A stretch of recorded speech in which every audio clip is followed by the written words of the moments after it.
Audiolivros Segredos que vão mudar a sua vida, capítulo 5, a realização da palestra. O segredo da boa apresentação. Há algo mais em uma palestra além de meras palavras. É o tempero como se apresenta. Não é tanto o que se diz, mas como se diz. Há um velho ditado no parlamento inglês que afirma que tudo depende da maneira como se fala e não do assunto em si. Foi quintiliano, orador e professor de retórica romano que viveu faz quase 2000 anos. Quem afirmou isso?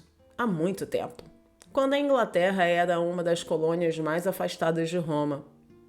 Se, como a maioria dos ditados antigos, esse precisa ser absorvido com grano salis, com ponderação, por outro lado, uma boa apresentação faz com que um assunto muito simples percorra um caminho muito longo. O autor muitas vezes observou em concursos universitários que nem sempre é o orador com o melhor material que ganha. Pelo contrário, é o palestrante que consegue falar tão bem que faz com que seu material pareça ser o melhor. O que envolve a apresentação? O que uma loja de departamentos faz quando entrega um artigo que o indivíduo comprou? O motorista simplesmente atira o pacote no quintal do indivíduo e deixa por si mesmo? O simples fato de obter alguma coisa com as próprias mãos é o mesmo que obtê-la através da entrega? O primeiro aspecto essencial da boa palestra é o senso de comunicação. O público precisa sentir que existe uma mensagem a ser transmitida diretamente da mente e do coração dos oradores para sua mente e coração. Essa questão da apresentação de uma palestra é um processo, ao mesmo tempo muito simples e complicado, e além disso é mal compreendido e muitos tendem a abusar dele. Escreveu-se uma enorme quantidade de absurdos e disparates sobre o que envolve a apresentação, assim como foi criada uma série de regras, ritos e mistérios em torno do tema. Um público moderno, não importa se composto por 15 pessoas em uma conferência de negócios ou por 1000 pessoas sob uma tenda, quer que o palestrante fale de forma direta, como se fosse um bate-papo, da mesma maneira em que faria ao conversar com um deles. Da mesma maneira, mas não com a mesma intensidade. Se o orador fizer essa tentativa, dificilmente conseguirá ser ouvido. Para que pareça natural, o palestrante tende a usar muito mais energia ao falar para 40 pessoas do que para uma única pessoa. Tanto quanto uma estátua no topo de um edifício tem de ser enorme para que pareça ter proporções realistas na visão de um observador que se encontra no chão. Fale à Câmara do Comércio da mesma forma que falaria a um indivíduo comum. O que é uma reunião na Câmara do Comércio, afinal de contas, se não uma mera reunião de indivíduos? Os mesmos métodos que são bem-sucedidos com aqueles homens individualmente, não seriam bem-sucedidos com eles coletivamente? Uma boa janela não chama atenção, apenas deixa que a luz entre. Um bom orador é como uma janela. É tão natural que seus ouvintes nunca notam sua maneira de falar. Eles têm consciência apenas do assunto. O conselho de Henry Ford. Todos os carros da Ford são exatamente iguais, disse seu criador. Mas nunca 2 homens são iguais. Toda vida nova é uma coisa nova sob o sol.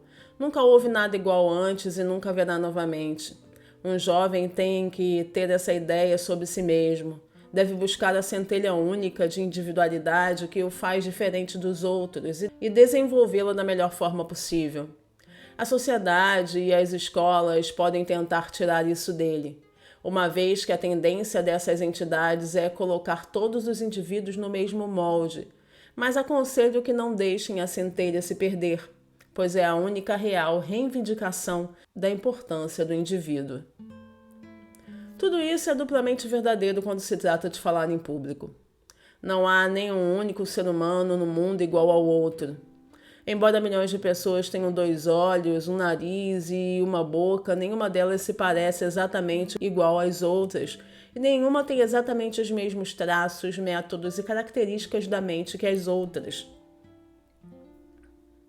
Poucas vão falar e se expressar como alguém específico quando falarem naturalmente.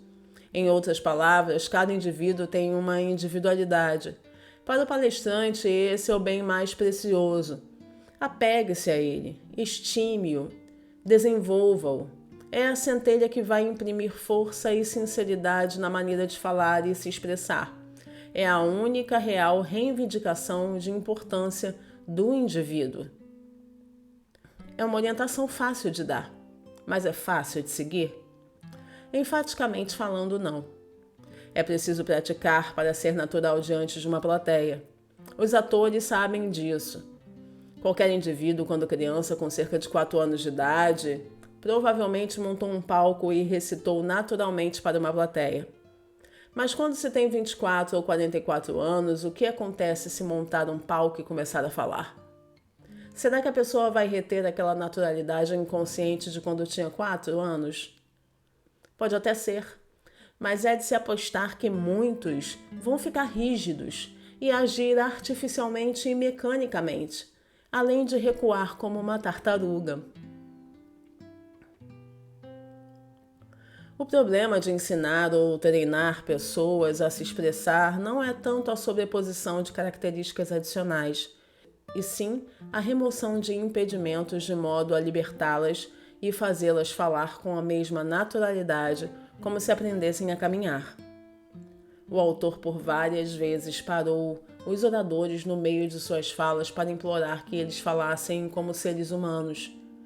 Quantas noites o autor voltou para casa mentalmente cansado e com os nervos exauridos de tentar ensinar e forçar os alunos a falarem de forma natural. E dizia: não, acreditem, não é fácil como parece. E a única forma de adquirir essa naturalidade é através da prática.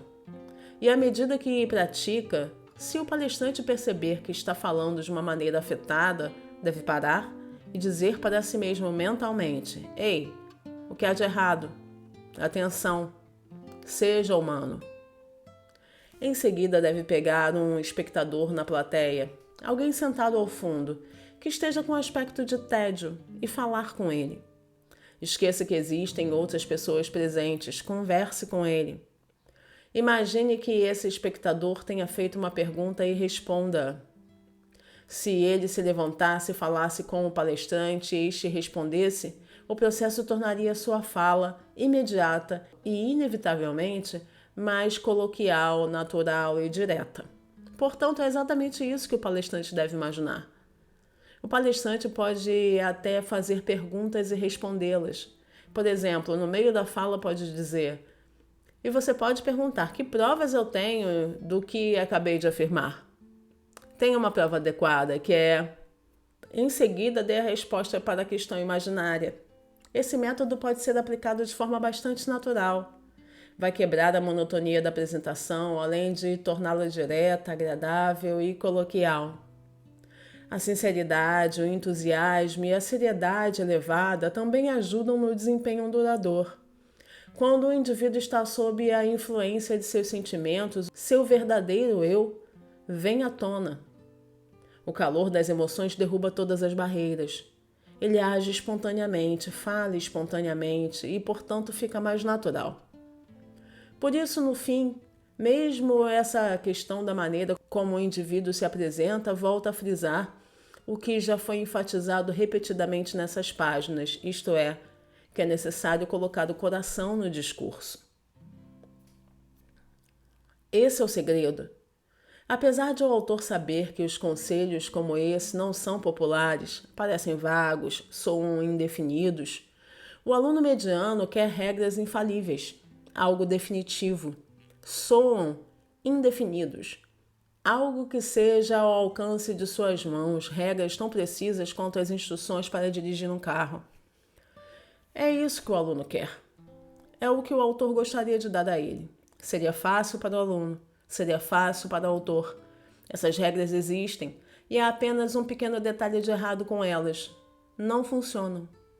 Elas tiram toda a naturalidade, espontaneidade, vida e essência da maneira de falar de um palestrante. O autor que o diga. Quando jovem, desperdiçou bastante energia experimentando-as. Essas regras não vão aparecer nessas páginas. Mesmo que um orador siga as orientações estabelecidas nessa sessão, pode ainda vir a ter muitas falhas. Pode falar ao público como se fosse uma conversa, mas, por outro lado, falar com uma voz irritante, cometer erros gramaticais, ser desagradável, ofensivo e fazer observações impertinentes. O método natural de falar de um indivíduo no seu dia a dia pode precisar de uma série de melhorias. É preciso aperfeiçoar o método natural de se falar nas conversas para então aplicá-lo no palco. Encerro o conteúdo de hoje aqui agradecendo a honra da sua presença. Se você ainda não se inscreveu, quero te convidar, inscreva-se aqui no canal e não perca nenhum conteúdo que é lançado por aqui. Obrigada pela sua companhia e até o próximo vídeo. Tchau, tchau!